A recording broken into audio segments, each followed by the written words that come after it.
Bueno, hola, ¿cómo están?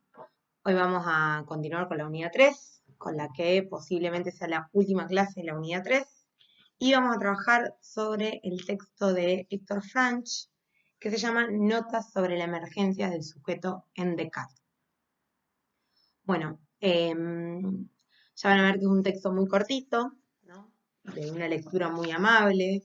De hecho, es un texto que a mí me gusta mucho porque de alguna manera ordena un poco lo que vinimos trabajando en la unidad, ¿no? Lo que hace acá Héctor Franch, el titular de cátedra, es ir recopilando algunas cuestiones que ya trabajamos con Milner, con Descartes, y también algunas que forman parte de la bibliografía ampliatoria, ¿no? Como son algunas clases del seminario 11 de Lacan, que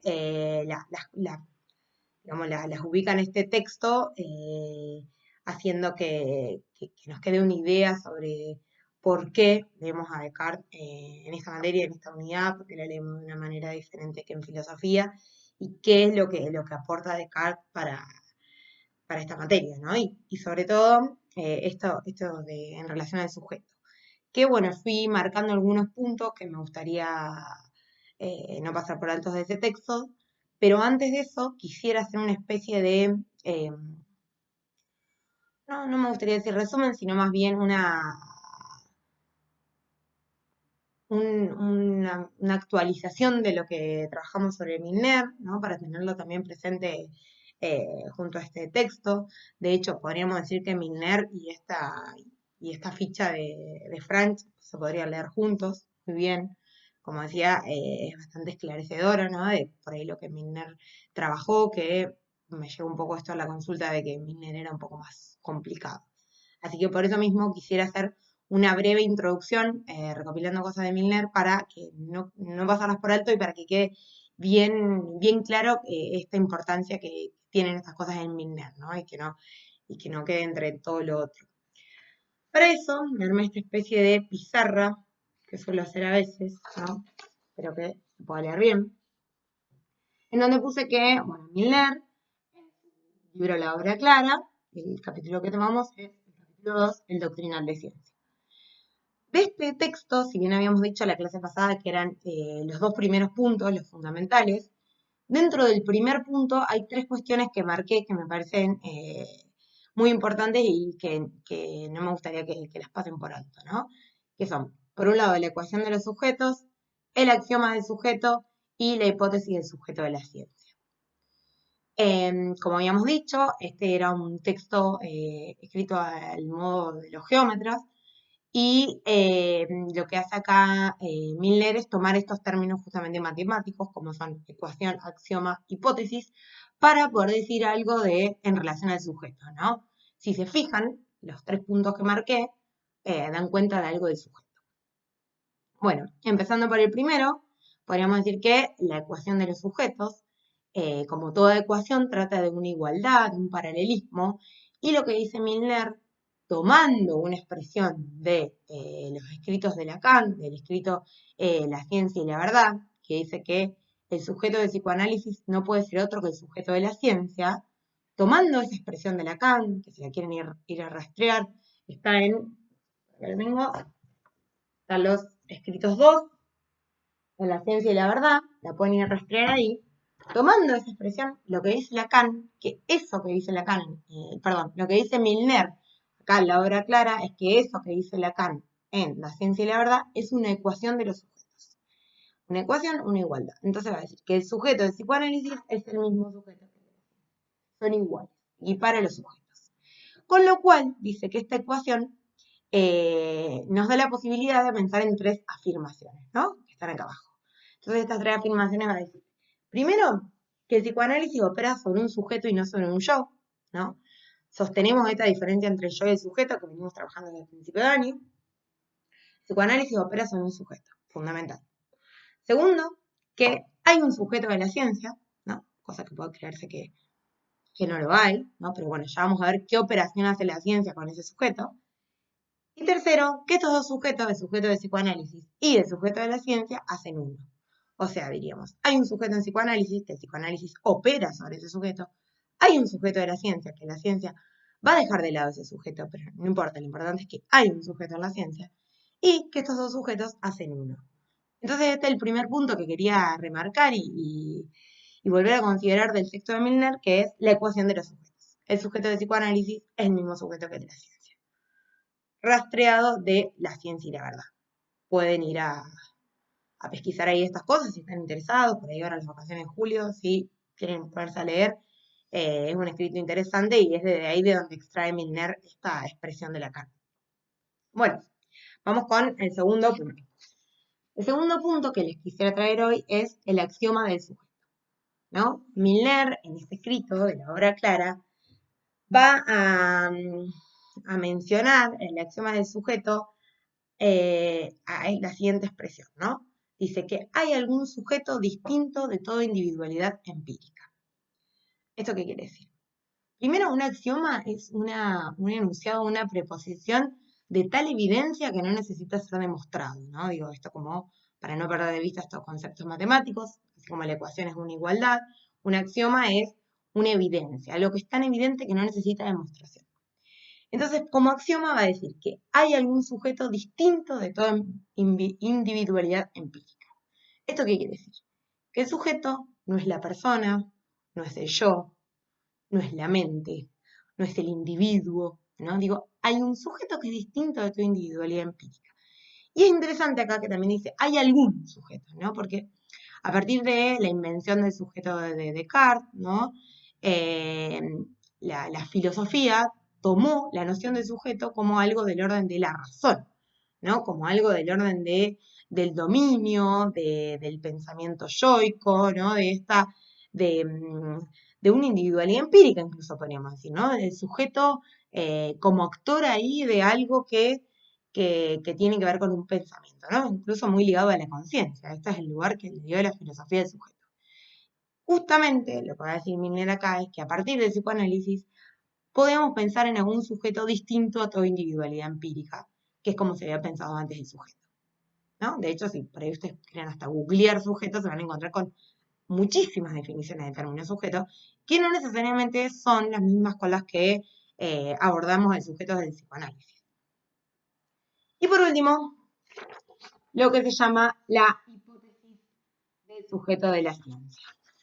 Fíjense qué interesante, ¿no? Que en un punto, el primero de los puntos era la ecuación de los sujetos, tomaba los dos. El segundo, el axioma del sujeto, más bien habla del sujeto en el psicoanálisis, ¿no? Que es un sujeto distinto a tu individualidad empírica. Y el tercero habla del sujeto en la ciencia, en donde va a decir que esta hipótesis, ¿no? Esta suposición, es la siguiente.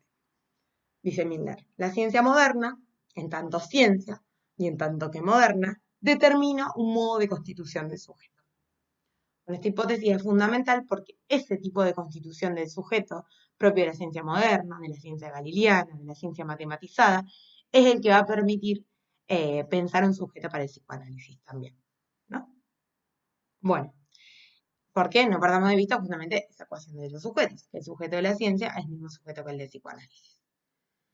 Bueno, esto es un breve resumen de lo que fue Milner. Digo, hay muchas cosas más interesantes que están en los otros videos para que los vayan a rastrear, pero me parecía muy importante recopilar esto para tenerlo bien presente a la hora de trabajar en el texto de Franch, que es el que nos toca hoy. Bueno, el texto de Franch ya es interesante desde el título. Si ustedes prestan atención, van a ver que se llama Nota sobre la emergencia del sujeto en Descartes.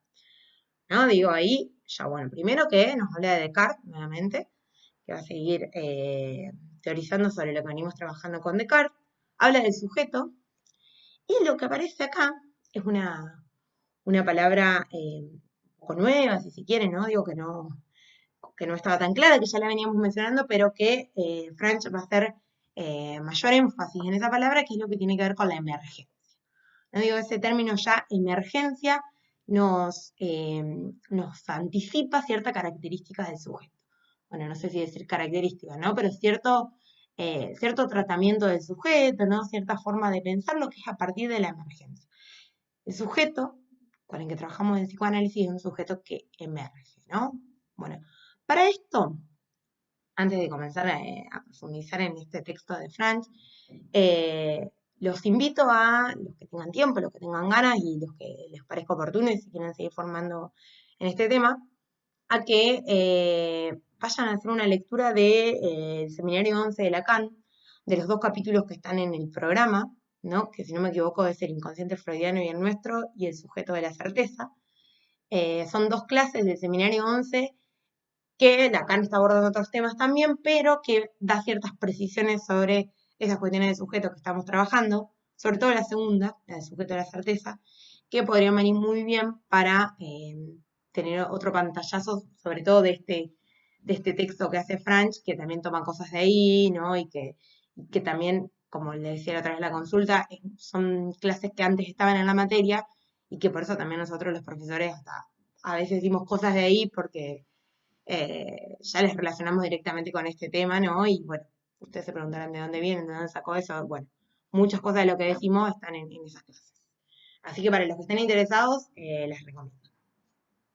Bueno, sobre este texto de Frank, también me pareció interesante hacer una especie de punteo, como hice en un resumen con el de Milner. Vamos con el pizarrón de nuevo. Bueno, puse notas sobre la emergencia del sujeto en Descartes, el título del texto de Franch, y marqué lo que me parecieron 4 puntos fundamentales de este texto para no perder de vista. El primero es el sujeto como existente específico de la modernidad. El segundo, la diferencia de enunciado y enunciación. El tercero, hacerle lugar a esto del término emergencia, que le decía que está en el título. Y el cuarto, esta expresión de que la ciencia forcluye el sujeto. Bueno, vamos a comenzar por el primero, si les parece, también siguiendo el texto, que como les decía es un texto bastante breve y de fácil lectura, con lo cual entiendo que no les va a presentar ninguna dificultad, pero como siempre decimos, están también las consultas de todos los miércoles. Bueno, este primer punto, decir que el sujeto es un existente específico de la modernidad, ¿no? Bueno, en un punto, acá Franch retoma cosas de Milner, ¿no? Esto de que es Descartes quien inaugura este sujeto, ¿no? Quien inventa el sujeto, podríamos decir, y que a su vez, digamos, es un correlato de la ciencia moderna, ¿no? Por ende de la modernidad, y que también es un existente. Con esto de existente queremos decir que se contrapone, como decíamos antes, a las categorías de alma, mente, espíritu y de yo, que no son modernas. Digo, acá está el punto de lo novedoso que en algún punto marca Franch, ¿no? Digo, nosotros hoy en día, digamos ya en el siglo XXI, estamos muy atravesados por todas estas categorías y nos parecen esto de que están desde siempre, pero es muy interesante poder marcar que fue Descartes quien inventó el sujeto moderno, porque el término sujeto no existía como tal. Incluso ni siquiera Descartes, si ustedes recuerdan las meditaciones, ¿no? Ni siquiera Descartes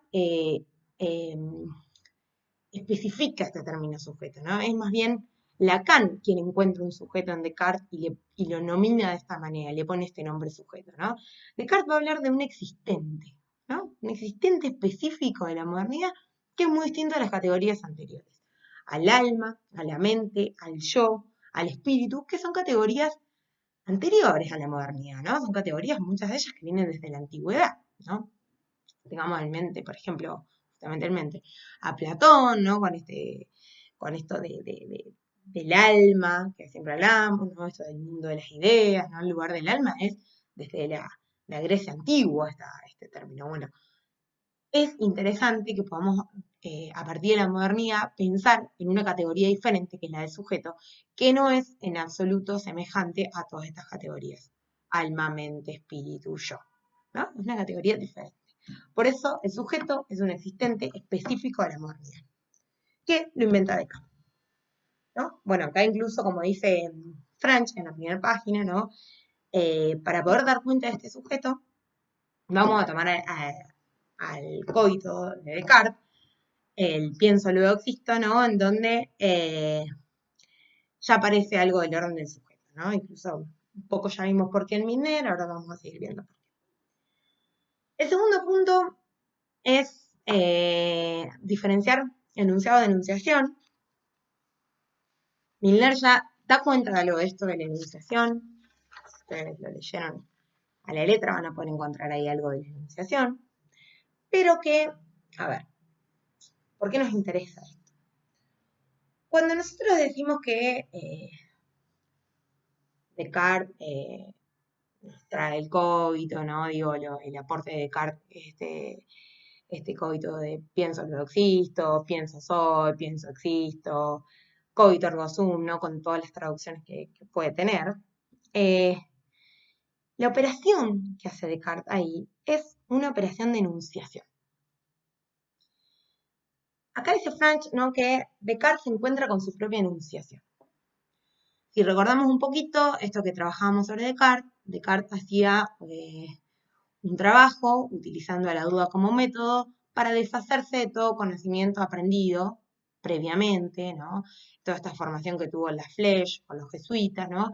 Y empieza a deshacerse de todas esas ideas para arribar a la conclusión de que piensa, ¿no? ¿Se acuerdan que dijimos la duda como método para acceder a una verdad? A la verdad, a la certeza que llega Descartes es a la certeza de que hay un pensar, ¿no? Que ese dudar le da la certeza de que está pensando. Sin embargo, a ver, ese pensar, Descartes de alguna manera lo transmite en el momento en que enuncia el código, ¿no? Él dice, pienso, luego existo, pienso, soy. Desde el momento que él pone eso como su propia enunciación, es que lo pone en términos de decir, ¿no? Esto de que el sujeto es un efecto del decir. Digo, a ver, lo cual nos lleva a afirmar que el cogito en sí mismo es una enunciación, ¿no? El hecho de que Descartes lo pueda decir, ¿no? Y, por otro lado, podríamos decir que el enunciado es más bien el contenido de esa enunciación, ¿no? Digo, pensando un poco en esto que trabaja Milner y que vamos a ir trabajando un poco las consultas, esto de que en Descartes se apresura, dice Milner, ¿no? Digo, en este pienso soy, lo que hace Descartes es primero vaciar de contenido ese pensamiento, dice que basta con un mínimo de pensamiento indispensable para afirmar que piensa, lo vacía de contenido, de toda cualidad sensible, pero luego inmediatamente lo llena de cualidades. Cuando en el cogito dice, pienso, luego existo, y dice, soy una cosa que piensa, afirma, niega, siente, imagina, ¿no? Todo eso es llenarlo de cualidades. Que esas cualidades, podríamos decir, se corresponden más bien al orden del enunciado, ¿no? Por eso esta diferencia entre enunciado y enunciación nos parece pertinente, en tanto el cogito funciona como una enunciación, ¿no? En este decir de Descartes, en el pienso luego existo, ¿no? Que se encuentra con su propia enunciación. A ver si encuentro algo acá en el texto que pueda servir para esto. Si quieren ir siguiendo, estamos en la página 2. Bueno, esto de que puede dudar de todo aquello que es objeto de duda, pero no puede dudar del hecho de dudar, ¿no? Eso también da cuenta de la diferencia entre enunciado y enunciación. Todo aquello que duda es lo que enuncia, es lo que el contenido de esa duda, pero el hecho de dudar como acto es un acto de enunciación, es un mero dudar. Se da cuenta de que si bien puede poner en cuestión aquello en lo que piensa, tiene la certeza del hecho de pensar.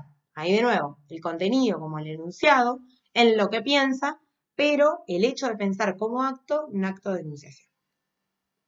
Este encuentro es registrado en el pienso de la fórmula pienso luego existo. Es la enunciación de Descartes.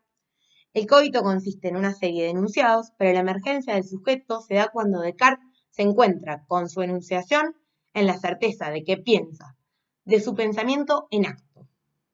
Este sujeto es entonces cartesiano, pero ya veremos por qué y de qué modo es también sujeto freudiano, sujeto del inconsciente.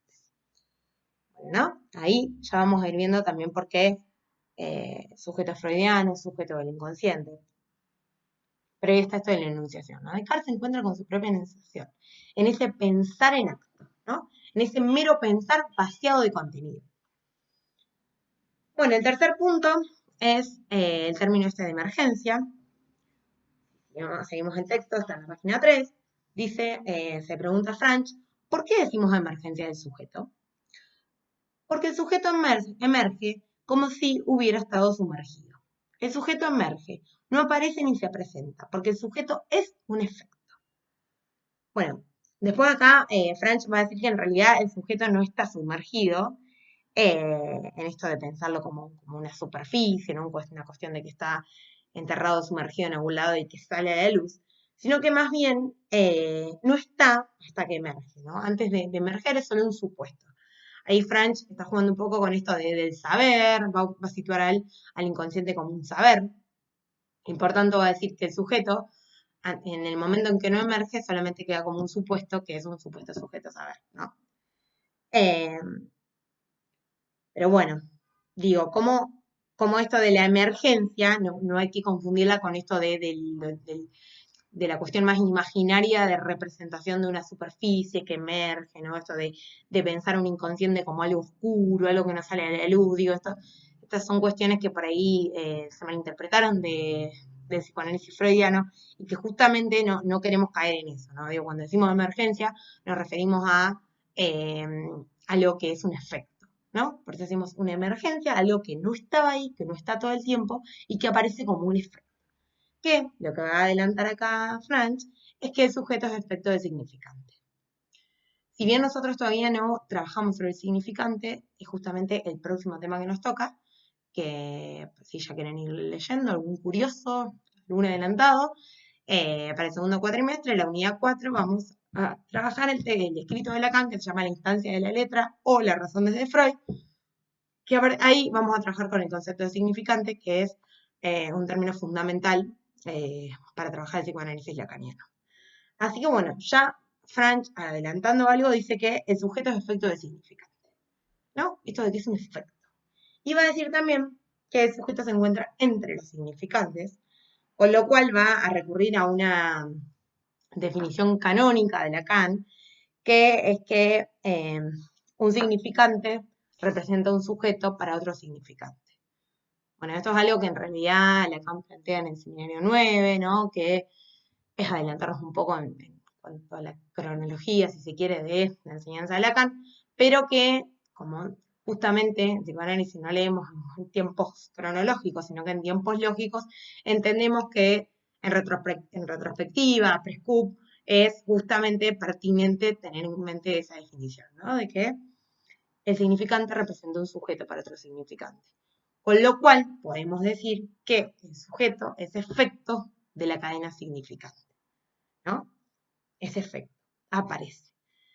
Esta importancia del efecto la podemos encontrar en la agudeza, en el chiste, en el witz, que es algo que también vamos a trabajar en el segundo cuatrimestre, y en todas las formaciones del inconsciente, ¿no? Podemos encontrar este efecto sujeto, que dice acá Franch, que ocurre, acontece, emerge para luego desaparecer y desvanecerse.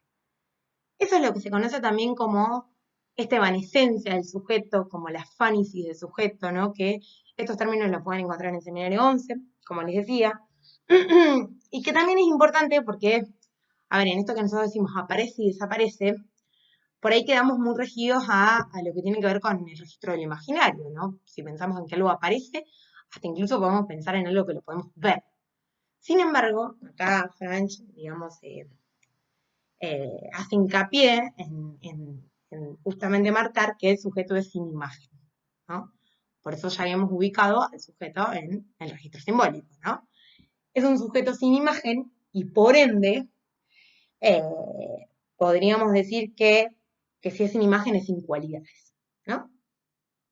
Y por eso también el término aparece, por ahí queda medio eh, inadecuado, ¿no? Porque es algo, la aparición, la representación, todas esas son más bien palabras asociadas al registro del imaginario, ¿no? Por eso optamos por decir emergencia, porque aparición queda muy ligado a algo de lo que se puede ver, incluso, ¿no? Por eso acá Franch marca que el sujeto no aparece ni se representa, porque antes que ser un sujeto sin cualidades, es un sujeto sin imagen, ¿no? Y entonces justamente marca esto que les decía de que aparece en realidad, o mejor dicho, emerge entre los significantes.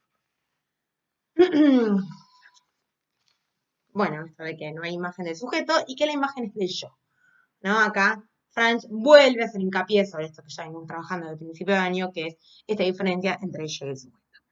El sujeto es sin cualidades, es sin imagen, el yo tiene imagen y tiene cualidades. En ese punto, a ver si me quedó algún punto a marcarles respecto a esto. Bueno, y lo que termina diciendo también Franch es que esa desaparición del sujeto, ¿no? Esta evanescencia que aparece y desaparece, que emerge y desaparece, esa desaparición nos permite un retorno del yo, ¿no? Si lo pensamos en términos clínicos, en la clínica el que habla siempre es el yo, ¿no? El yo-ye que habla. Es el que habla. Sin embargo, por momentos hay un efecto sujeto, ¿no? En estos tropiezos y fisuras del lenguaje, ¿no? En estas formaciones del inconsciente, es donde aparece algo del orden del sujeto. Y sin embargo, digo, como esa desaparición vuelve a darle lugar al yo, ¿no? Este retorno del yo a su lugar, dice Franch. Y para esto también Franch lo que dice es que el coito cartesiano gira alrededor del yo. ¿Esto qué quiere decir? Que Descartes se, digamos, se nutrió del coito para poder decir algo del orden del yo, para poder enmarcarlo en el orden de la razón, para poder pensar a esta nueva filosofía a partir del razonamiento, ¿no? Como pensamos el racionalismo a partir de esa modernidad, ¿no? Digo, como Descartes justamente hizo hincapié en poner este pensamiento del lado del yo y poner el coito alrededor del yo. Digo, es importante porque justamente eso es lo que hizo Descartes, que es la lectura que se suele hacer en filosofía y que no es la lectura que hacemos nosotros acá. Por eso yo decía, esa es la diferencia con filosofía, ¿no? Nosotros acá desde el psicoanálisis, con los aportes de Descartes, y esto que plantea también Milner, con los aportes, perdón, de Lacan y con lo que plantea Milner, es que pensamos que en Descartes hay algo del orden del sujeto del inconsciente, a pesar de que Descartes trabaje sobre el yo, ¿no? A pesar de que su coito gira alrededor de ello. Entonces, para eso es porque pensamos que es lo del orden del sujeto porque decimos que la enunciación justamente concierne al sujeto. Bueno, para eso ahora también les hice un cuadrito que lo vamos a ver ahora al final, para ampliar sobre ese tema. Y como último punto, puse esto de que la ciencia forcluye al sujeto. Como bien dijimos que esta ecuación de los sujetos que plantea Milner, que el sujeto de la ciencia es el mismo sujeto que el de psicoanálisis, eso, una de las afirmaciones que no, ¿se acuerdan de esas tres afirmaciones que nos daba esa ecuación? La tercera era que había un sujeto a la ciencia. Pero lo interesante es el tratamiento que la ciencia hace de ese sujeto. Lo que dice acá Franch, junto a Lacan, es justamente que la ciencia se funda en esa supresión del sujeto. ¿No? ¿Qué quiere decir esto? Que no solo lo niega a ese sujeto, sino que directamente no le hace lugar. ¿No? Lo que sería el lugar del sujeto queda un vacío, queda un agujero, ¿no? No lo contempla, no le hace lugar, ¿no? Y esa es la mayor diferencia entre el psicoanálisis y la ciencia, que es que si bien las dos consisten, podríamos decir, ¿no? Si en las dos está en juego el mismo sujeto, el tratamiento de ese sujeto es diferente. ¿Por qué? El psicoanálisis trabaja con ese sujeto, ¿no? Le hace un lugar, justamente eh, tiende a que haya algo de esta emergencia del sujeto en el análisis, y sin embargo la ciencia lo forcluye, justamente, ¿no? De alguna manera no le hace lugar, ¿no?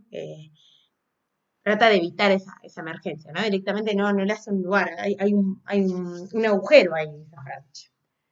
Entonces dice que por eso mismo, porque como la ciencia forcluyó al sujeto, y en ese momento en que Descartes teorizó, en el momento de inauguración de la ciencia moderna, de la ciencia galeniana, la ciencia se fundó forcluyendo al sujeto, y por lo tanto no es posible hablar de sujeto hasta el psicoanálisis. Aunque eso es lo interesante que nos interesa marcar en esta unidad, ¿no? Que es a partir de que Freud pudo trabajar con el psicoanálisis que es posible pensar algo del orden del sujeto que había quedado, habíamos dicho la otra vez, dormido, ¿no? Había quedado eh,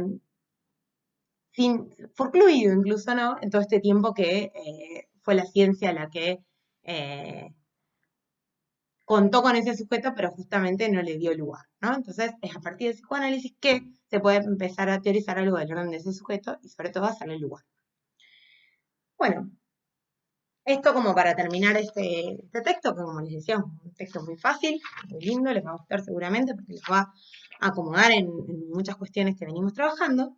Y por último, quería traer esta especie de cuadrito, ¿no? A ver si sirve, me pareció por ahí bastante didáctico, ¿no? Pero que podía venir bien, en donde tomé el cogito cartesiano, ¿no? Primero en latín, luego en la traducción, y entonces pienso soy, justamente el fallido es porque Descartes lo hace en una misma operación, ¿no? Podría ser un pienso hoy, pero lo interesante es pensar en estos dos tiempos, ¿no? El pienso por un lado y el soy por el otro. En tanto ese pienso, dice Milner también, es un pensamiento vaciado de cualidades. Es puro acto de pensar, donde en ese pienso podemos ubicar al sujeto, a esta emergencia del sujeto.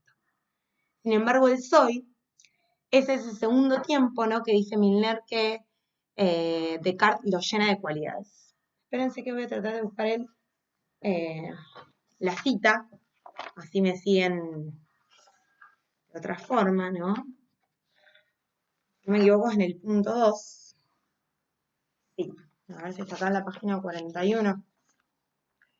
Bueno, la física matematizada elimina todas las cualidades de los existentes. Nacimiento de la ciencia moderna.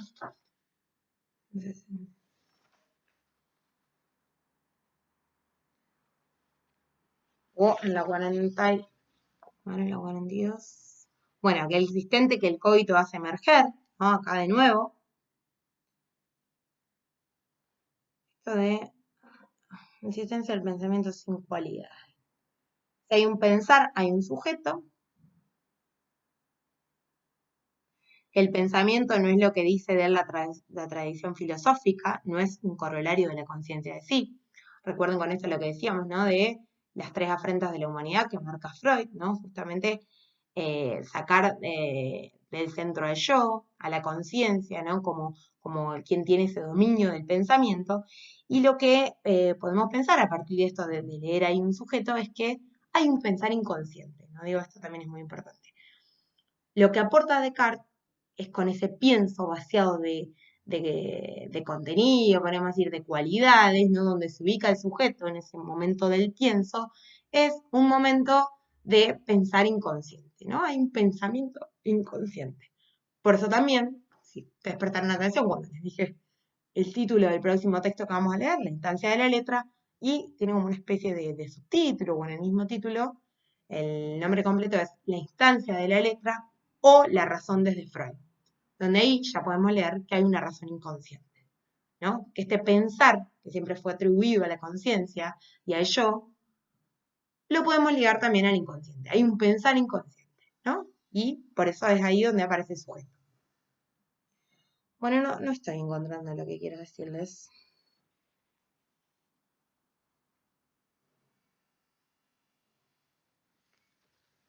Pero bueno, a lo que iba es justamente a esto, un inconsciente ajeno en sujeto.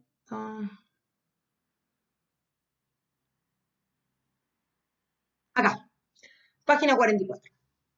No obstante, decir que el sujeto no tiene la conciencia de sí como propiedad constitutiva es rectificar la tradición filosófica, rectificar es corregir, señalar, ¿no? Rectificar la tradición filosófica y señaladamente a Descartes.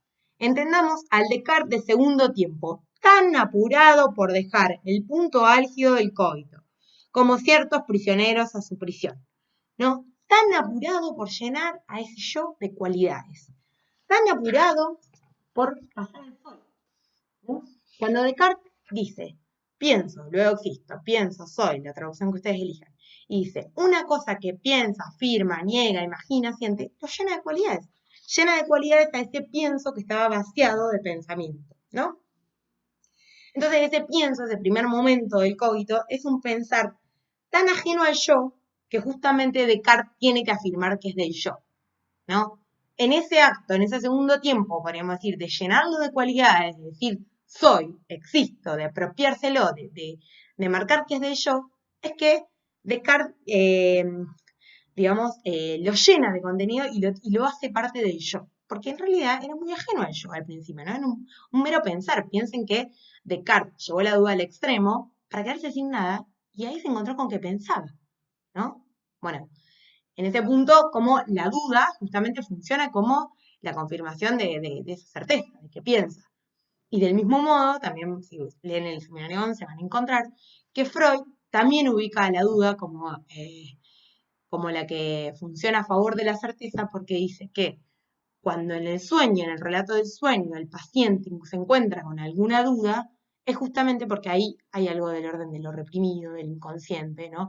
Esa duda es la que eh, le confirma que aparece ahí algo del inconsciente, ¿no? En esta duda, justamente como ya sabemos que el sueño tiene esto de enigmático, de disfraz, ¿no? De que más disfraz tiene, más reprimido está la cuestión ahí, ¿no? Entonces, como es la duda en ese punto la que da lugar a la certeza, igual que Descartes, ¿no? Entonces dice que la certeza del sujeto es por medio de la duda.